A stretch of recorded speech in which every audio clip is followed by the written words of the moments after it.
Well, hello there. We are joined today by Chris Hart, actually the founder of Norse Report. Um, people try to actually it happened just today, just this week on an interview. People try to give me credit and say, "Oh, when you started Norse Report," and I'm always, "Nope, nope, nope, nope." I jumped in and helped out, but Chris Hart is the founder of Norse Report. Chris, why don't you say hey to everybody? Hey everybody, how's it going? It's been a bit. Yeah, it has. I was going to ask you, Chris, how's everything going?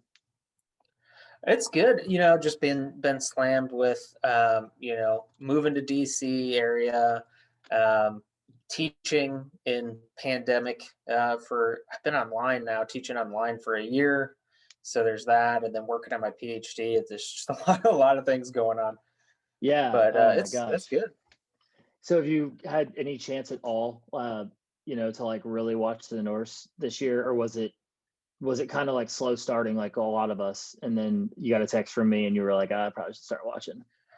No, I mean I have ESPN Plus, so like that's always on my, if I don't have it up on the TV, I have it up on my phone while we're doing other things. So, if I'm not 100% watching the game, I'm at least like 50-50 where I'm watching the game while doing something else. So, Yeah. um, Yeah. but I've definitely been able to watch at least. So that's what ESPN Plus is a godsend.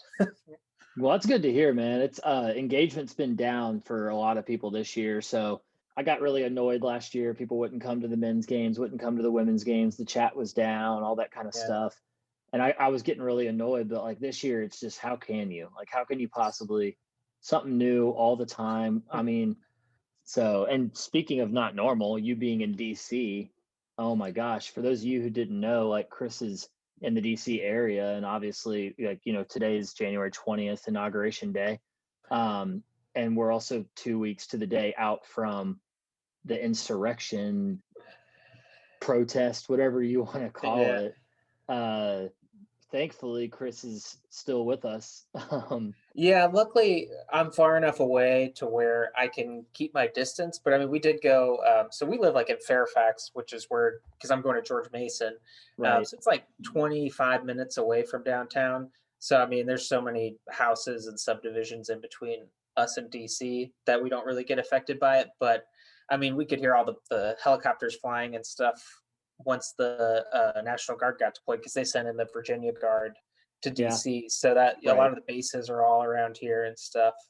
Um, so yeah, I know it's hard. It's been hard to teach too. Like I was in the middle of teaching when the whole insurrection thing happened. It's so weird too because now that we live here, like we go downtown all the time, so I feel much more connected to like those places. Like we just walk around, and we were down there for like RBG's vigil, and so we've Uh, been to where there is some kind of protesting and stuff going on, and so it's not an unfamiliar sight. But then just to see the scale of what happened and stuff was just really weird. I don't know how yeah. to describe No, I that. yeah, I get it, man. It's surreal, I think. It's like a dream. But all right, enough of that. Yeah, Chris is safe. That's all that really matters. yeah, And now we're gonna shift on Inauguration Day to Horizon League basketball. So yeah. um Chris, for those of you guys who don't know, was really involved last year on the the power rankings front, and also the um he kind of came up with like a metric basically. I don't know, Chris, do you want to explain it yourself? Yeah, for sure. So basically, what I did was I wanted to see if we could find a way to predict who would win the Horizon League Player of the Year. So it's not necessarily a metric that's measuring performance necessarily as trying to predict who is most likely to get picked to win the Conference Player of the Year. So I looked at all the different, I took a whole bunch of other metrics and looked at what was most predictive of being named conference player of the year, and then kind of compiled it into a system that weighted different metrics based on how predictive they were. And so then I just put in, you know, I update the statistics each week of what occurred, and then it kind of moves players around in rankings based on that. Yeah. So, so that's where I think some people get a little confused. And I know I did some explaining last year. Like, it's not saying who's the best player; it's trying to predict who the Horizon League will pick to be the player of the year. Right. Yeah, it makes sense. And I mean, there is some, it's interesting because there's a lot of chatter about what matters the most, and we all debate it all the time. Is it stats? Is it good player on good team? Is Hmm. it seniority? Right? Will a freshman ever win player of the year? Stuff like that. So we kind of, when we were thinking about this, like, rather than when we kind of came up with this last year, we thought, it, just anybody can go look at stuff and make stuff up and say, oh, Jalen Moore's averaging 25 points a game over the last 3 weeks. He's the player of the year. But does that really tell, like, the stats really tell the story? No, not necessarily. If you go back and look at the last 10 years, the voters have leaned towards, it seems anyway, they've leaned towards players who are a little bit more upperclassmen, Hmm. and also on winning teams. Yeah, So, that's definitely a that's that's definitely a weight in the system. Is seniority gives you a bump in there because there's definitely a correlation with seniority and being on a winning team for Horizon League Player of the Year for sure.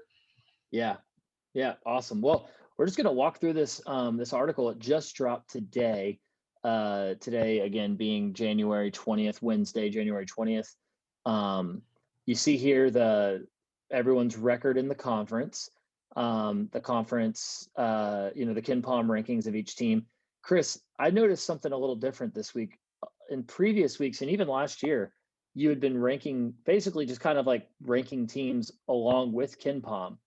I hadn't seen you break with Ken Palm very often, and I'm seeing now that you definitely broke from Ken Palm a lot. Actually, I see Detroit below some lesser teams. I see, I mean, the headliner is Cleveland State over a Ken Palm top 85 team. I'm not saying I disagree with you. I'm interested in this, and also I tried to, I mean, this is a true power rankings list. It's not based on standings either. So I'm curious if you want to maybe explain kind of like why you shifted this way this week. Yeah, so I and last week it kind of fell in line with the Ken Palm rankings, but I actually did kind of develop a new system to do power rankings that takes Ken Palm and net and then also looks at recent performance, and I kind of plug it into a matrix, and it's kind of a new metric that I started working on this year.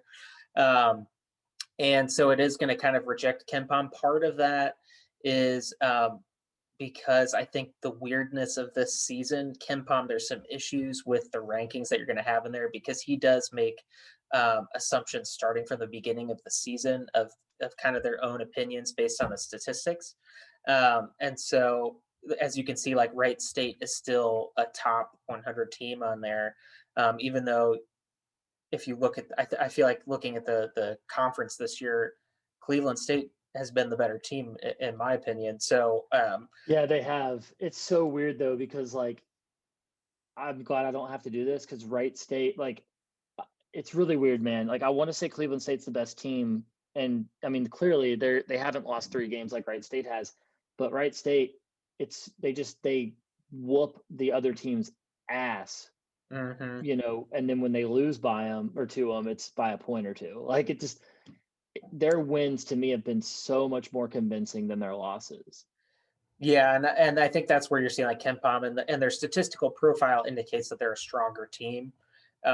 So I wouldn't be surprised because I mean it's just barely in the little metric that I made for this, they're just barely behind Cleveland State. So it's not going to take much for them to overtake Cleveland State in our rankings again. Um, so I wouldn't be surprised because yeah, I mean you look at the profile of Wright State and you look at the players they have, they should definitely. I mean, I thought they would be cleaning the floor this season, to be honest. I mean, just from all the chaos that we have, and Wright State seems to be kind of a stable roster compared to so many of Right. these other teams. Right. Um, Well, I mean, it could be too that Wright State's always run a short bench, and when you're playing back to back, that can affect you. Of course, it's weird because of the last 3 weeks where they've gone 1-1, they've gotten beaten in the first game and then proceeded to whoop the other team's ass in the second game. But yeah, then when they lost to Oakland, it was in the second game. So I I don't know. I'm confused by Wright State, it, but I think it's fair to say it's shaping up to be somewhat of a 2-horse race at the top, it looks like, which is something we're grown accustomed to. Yeah, I mean, the separation between those two teams and everybody else is pretty dramatic, I think. Cool. Yeah, I agree. Let's get your. I do want to address the elephant in the room here. What are your thoughts on the Norse this year? I mean, we've texted about this a little bit. So, I mean, I think my feeling was as long as we can kind of hold our own and we Yeah. see development from the young players, I would be happy with the season. I kind of assumed it was going to be a down year, and then you add on top that there's so much unpredictability with the schedule because of COVID and things getting shut down and games getting rescheduled, and because we have a younger team now, there's a lot of learning and adversity that they're going to have to go through. So I definitely, it's hard because we're so used to them being a top 3 or 4 team in the league now for such a long period of time. Um, but yeah, I mean, like you said, if you took out IUPUI's name and you just kind of watch the games, I feel like um, you wouldn't feel as terrible about it. But it is hard because we know kind of how the problems with that basketball program to begin with. I mean, Hmm. the coaching problems and how the quality of players on the team, and so that I think The that fact that definitely, they've played half the games we have. yeah. But I think that's when you look at the power rankings and stuff this year too. It's really hard to put a lot of weight and stuff right now, just because there's such dramatic differences in not only the number of games but the quality of games between some of these Yeah. teams. Um, Yeah. so yeah, I mean, it stinks, but I also feel like this is kind of a mulligan year. Um, Yeah. We said the same thing on uh when Larry, Michael, and I were talking. Was it, I think last night. It's mhm, basically just a free pass. yeah, But yeah, okay. Well, hopefully everyone else sees it that way, which I know they don't. But yeah, I know. let's talk about these rankings for Player of the Year. Nas Bohannon completely fell out of the top 9, it looks like, or 8, and were is now has now been replaced by, I think, someone that was third last week, Jared Godfrey, which shouldn't be a surprise to anybody. I know this is an objective metric system, Chris. So let me ask you this: do you agree with what the algorithm spit back out at you, or would you change it another way if you were being more It, subjective? it's hard because it's very the metric is conservative when you have equal amounts of games played, but I'm noticing that um, it's very dramatic. It's being very aggressive this year in terms of where it's moving people around, and which is a Yeah, lot different than last year. Because last year it was like Loudon Love and Hills Maze were like the top 2 all year long, right. and this has been all over the place. Each week I plugged it in, it's like stuff's um, constantly changing. So yeah, I mean, I think it's a little aggressive to knock Nas Bohannon down so incredibly much so quickly. I mean, I know he's kind of had 3 They games had in a 2 row. huge losses this week, though, Yeah, so that no, could be it too. and, Jared and Goffrey's on again, a 4-game win streak. and I think that is part of it is that we're dealing with pretty small sample size of games. So just because you had 4 or 5 great games that bumped you into first place, once you have 2 or 3 bad ones, it's going to tank you. So I Yeah. think we'll start to see stuff stabilize as we get further into the season because you got to get more games on there, more data to collect. But it does seem like Godfrey, Love, and Brahma have been pretty steady in there, even though Robert Morris hadn't played a lot of games early on. I mean, that Hmm. would be another one I would really watch as we get more info. Would be Brahma. One other quick thing I wanted to note here is top team in the league, Cleveland State. Nobody in the top 8, 9, 10. I don't know. How far down does your metric go in numbers? Like, is Cleveland State, where's the highest Cleveland State guy ranked in your system, or is there even one? Demoy Hodge is on there. Not Torrey He's Patton. Interesting. Yeah, and so something I'll tell you is the metric definitely likes high efficiency players. Got it. So and so I think that's why we're not seeing. If you look at those players there, you can tell like Tanner Holden, somebody who's extremely efficient but not a high usage player.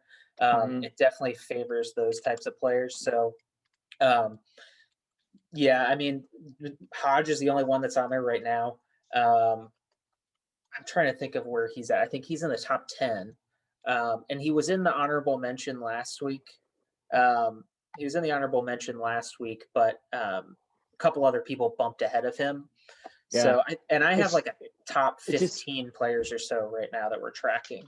okay. Yeah, I was gonna say I think it just kind of speaks to Cleveland State as a team. Like I mean, they got nobody in the top, at least 8 right now, and here you have the best team in the league, with nobody listed in here at all, and it's just you got 3 guys from Wright State in here, but nobody from the best team in the conference right now. So And that kind of speaks to what we were talking about earlier, where like Cleveland State, they're not high on KenPom. The advanced metrics don't love them, right? But Wright State, on the other hand, they've got several players that are metric loves. They're 85th in KenPom. They're just drastically different positions, it seems like. yep, I agree. Well, okay, awesome, Chris. Appreciate you joining us and walking us through this and kind of explaining some of these things to us. We're definitely going to be looking out for future rankings.